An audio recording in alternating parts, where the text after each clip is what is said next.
First Friday live from the game den here, Wendy's first quarter. Piscetti's doing an amazing job feeding us this morning. And I tell you, I was talking to our next guest, and Belmont basketball coach Rick Byrd, and the act that he just had to follow with Zach Pillar. And Zach, I hope you write some good material. I'm leaving now. Rick Byrd, everybody. Woo! Hey, thanks for stopping by. We appreciate it. Good morning, buddy. Now, you can tell some jokes. I'm going to jump right in by He used all of my jokes. Yeah. I'm going to jump right in and ask you. You have been a pillar at this program for as long as I can remember, okay? That as long as you've right. been around. Basically. And looking at the way college sports are shaping up, you see guys doing a lot of things to obviously better their careers and whatnot, but what makes you stay where you are, creating this, I guess you could say, this concrete example of what heritage and tradition can actually mean for a program? Well, thanks for asking that question. As I've gotten older, I get that question a lot more often now. And you know, I think it's different for everybody. When I was a real young coach, I wanted to climb the ladder like anybody else, and I wanted to be the head coach at Tennessee or at UCLA or Duke or North Carolina or wherever the top rung could be. Tennessee for me because I grew up in Knoxville, went to school there.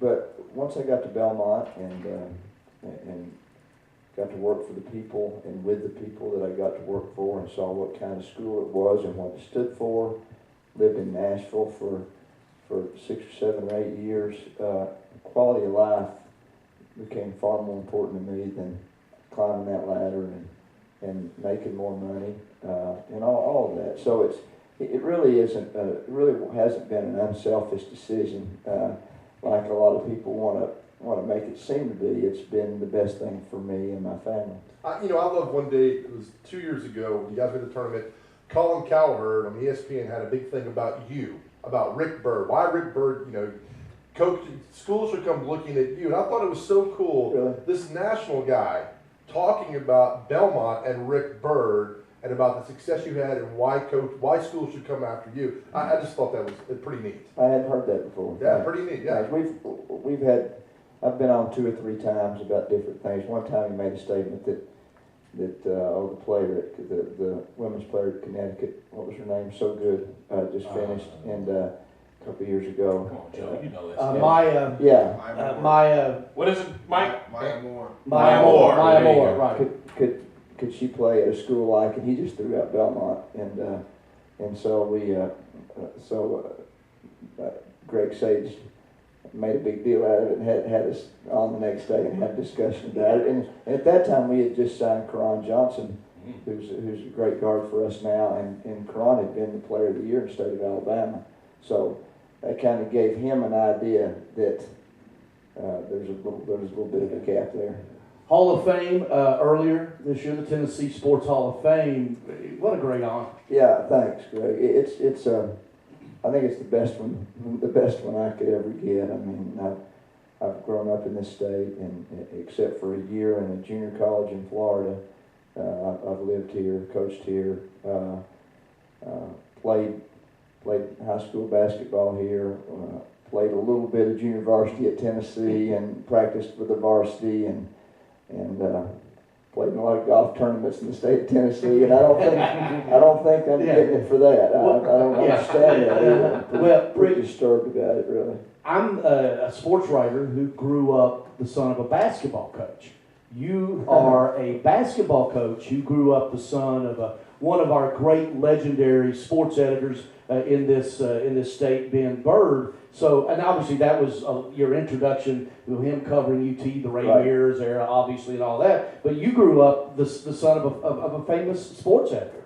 Yeah, and I'm sure there's no question that's why I do what I'm doing. I got to, his beat was Tennessee basketball, and I was 8 or 9 when Coach Mears got there, and I would sell programs before the game for a quarter. And they'd let, when the buzzer sounded to start the game, then I could quit, and I would run down and sit underneath the table on the edge of the court and watch Tennessee basketball. And I saw them beat the 66 Kentucky team that ended up being, that was their first loss. Their second one was Texas Western in that famous game. Rupp's runs. Yeah, that ended up being, you know, the movie was made out of because of, anyway, there's no question that what he did and how he went about doing it, Greg, he's an old school writer. He wasn't out to dig up dirt. He was out to report on what happened on the court, and he thought it was a game, and and there's no question that has that stayed with me in my coaching. He's the head hooper at the Belmont Bruins. Rick Byrd joining us here in Wendy's first quarter. If there was one word that your players would use to describe you, Rick, what would that one word be? I hope it would be fair. I hope it would be fair, but I know that you'd have to get all them in here next Friday morning at 7 o'clock. How was the trip to Alaska? Cold. But the game before Alaska. Let's get to Alaska. But the game before Alaska, that right. win at Stanford, huge win. It was a good win. It was a real good win, and you've only got a few of those. If you're lucky, you get a few of those at our level, and then when you see teams like where Gonzaga is now, obviously, and what Butler's done, and those kind of schools, then those guys start winning them on a somewhat regular basis, and we'd love to get there. But it was a good win. It told us a lot about our team this year. I think our team's got a few more holes in it than we've had the last couple of years, but we've got great guard play, and on certain nights, there's nothing better than great guard play. You ever been to Alaska before? Never had. Yeah, tell us about Alaska. Well, we were invited to the Great Alaska Shootout, which all of us that are college basketball fans have watched for years and years and years. It was the first premier early season tournament, and when you see the banners of who's won that tournament, when you're out there, it's the who's who of college basketball.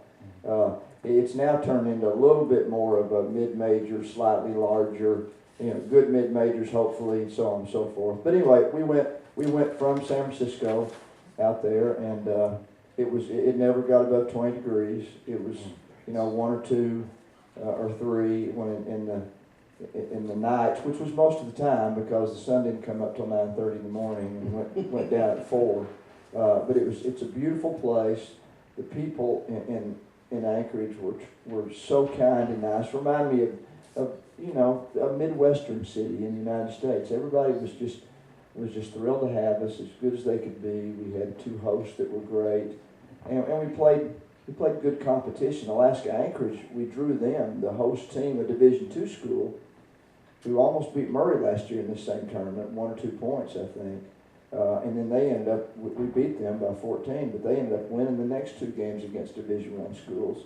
And then we played Northeastern and Oral Roberts, and so it made our team better. When it was a game within the conference, the Battle of the Boulevard, I unfortunately was never able to see. And when we come back from the break, I kind of want to get your thoughts on conference realignment and obviously what that game means to your club now.